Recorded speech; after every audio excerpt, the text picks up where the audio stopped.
6 나누기 2 곱하기 1 더하기 2의 답은 무엇일까? 2 곱하기 1 더하기 2에 곱셈 기호와 괄호가 생략되어 있다고 생각하고 먼저 계산하면 6 나누기 6은 1이 된다. 반면 초등학교 때 배운 대로 괄호를 최우선으로 계산하고 곱셈과 나눗셈을 계산, 그리고 덧셈 뺄셈을 하되 왼쪽에서 오른쪽으로 계산하게 되면 6 나누기 2 곱하기 3이 되고, 왼쪽에서부터 순서대로 계산하면 3 곱하기 3이 돼서 9가 된다. 어느 쪽이 맞는 것일까? 정답부터 말하자면 어느 쪽이든 상관없다. 파이썬 계산기에 돌리면 9가 나온다. 하지만 100만 조회수를 기록한 영상에 수학 전공자 선생님은 1이 더 좋아 보인다고 말한다. 내가 알기로 현대 규칙을 엄격하게 적용하면 9가 정답일 것이다. 하지만 내게는 1이 더 자연스럽게 느껴진다. x 나누기 y 곱하기 z 더하기 w라는 식이 있다라고 해보자. 여러분들은 이것을 왼쪽처럼 정리할 것인가, 오른쪽처럼 정리할 것인가? 대부분의 사람에게 왼쪽이 더 자연스러울 것이라고 생각한다. 이에 x 이꼴 6, y 이꼴 2, z에 1, w에 1을 넣고 계산하면 왼쪽은 1이 나오고 오른쪽은 9가 나온다. 하지만 이런 것들은 아무런 상관이 없다. 1이라고 해도 되고 9라고 해도 된다. 완벽한 수학에, 항상 정답이 있는 수학에 왜 이런 문제가 발생한 것일까? 수학은 완벽하지만 수학을 표기하는 인간의 언어는 완벽하지 않기 때문이다. 6 나누기 2 곱하기 1 더하기 2는 수식인데 무슨 인간의 언어냐고 할 수도 있다. 하지만 1이 대체 어디에 있는가? 1은 그 어디에도 없다. 1을 박물관에서 본 적이 있는가? 1이 지구 어딘가에 놓여 있는가?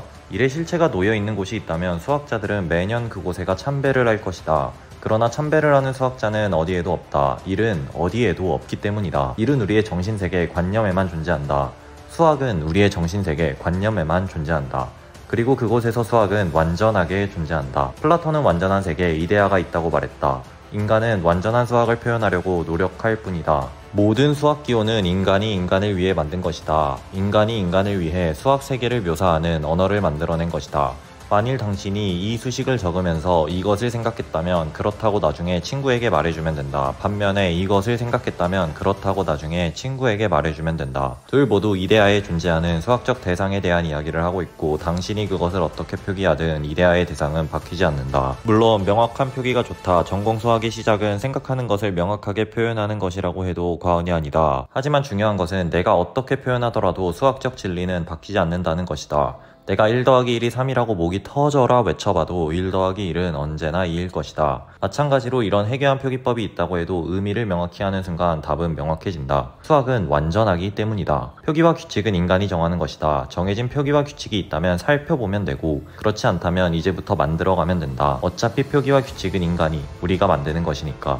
정말 중요한 것은 수학적 대상을 바라보는 눈이다. 이데아를 바라보는 눈이다. 마치 자연을 그리는 화가처럼 이데아의 대상을 바라보고 그것을 그대로 표현하려 노력해보자.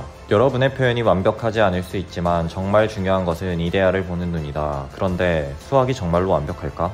이데아의 세계는 완전 무결한 것일까?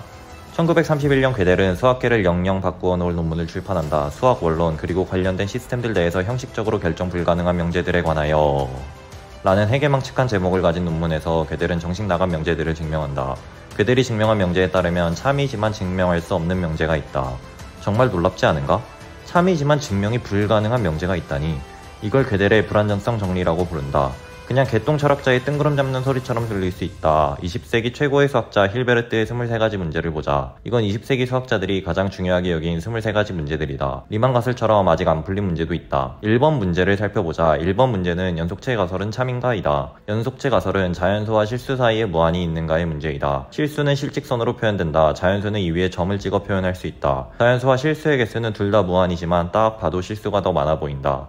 힐베르트의 23가지 문제 1번 연속체 가설은 다음과 같다. 자연수보다 더 크고 실수보다 더 작은 그러한 무한이 존재하는가? 재미있는 것은 이 문제가 2번 풀렸다는 것이다. 1938년 우리의 괴델 형님이 이 문제를 푼다. 괴델은 이렇게 말한다. 연속체 가설이 틀리다는 것을 증명할 수 없다. 1963년 코언 형님이 문제를 한 번 더 푼다. 연속체 가설이 옳다는 것을 증명할 수 없다. 어떻게 된 일일까? 연속체 가설은 옳은 것일까? 틀린 것일까? 현대 수학의 답은 다음과 같다. 옳다고 해도 되고 틀리다고 해도 된다. 이 연속체 가설은 괴델의 불안정성 정리의 예시이다. 참이지만 증명 불가능한 명제가 있다. 연속체 가설이 그러하다. 참이라는 것도 거짓이라는 것도 증명할 수 없다. 이 괴델의 불안정성 원리는 현대 수학 기초론의 시작이 되었다. 이데아는 완전할지라도 인간은 그것을 증명할 수 없다. 인간의 표기법뿐 아니라 현대 수학의 공리체계 자체도 불완전한 것이다. 이쯤 되면 이런 생각이 떠오른다. 수학에는 정말로 모순이 없는 것일까? 괴델이 증명한 명제는 사실 하나 더 있다. 수학에 모순이 없다고 해도 인간은 그것을 증명할 수 없다. 설사 이데아가 완전할지라도 인간은 그렇다는 것을 절대 증명할 수 없다. 신을 믿는 종교인들 것들처럼 나는 수학의 무모순성을 믿는다.